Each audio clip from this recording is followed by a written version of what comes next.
后来过来是台北市大安区忠孝东路4段，伫个半暝1点外有警察来出车祸，这是敦化南路派出所2个警察要去支援处理纠纷的事件，车要减速要挖路边，煞打不动啊，全失控弄入去边仔的大楼甲条啊。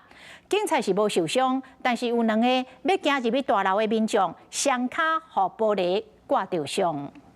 警察车驶甲正紧，准备挖正边减速的时，煞向失控。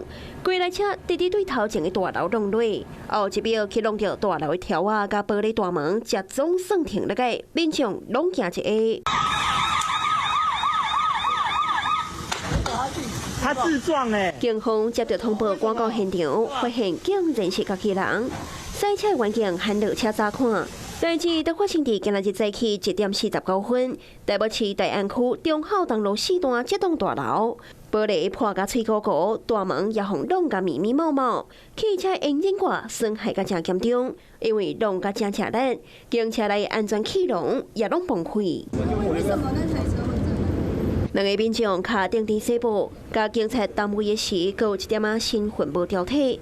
当时这2个人是准备要入去大楼，可以跟我们讲一下当时什么状况吗？发生意外时，双脚拢互玻璃刮着伤，加在人无安全，证人也到3工撇扫清理机油。根据了解，车顶这2个警察当时接到通报，要去处理纠纷的案件，车煞向失控。接近纠纷地点，欲靠右减速，疑似刹车失灵，车速未降，车子持续右偏往前行驶，撞击肇事地大门柱子停下。详细车祸原因爱搁调查。 是讲警车出勤，甲技术电导出车祸，变动事情，这恐惊连原警因本人也料想未到。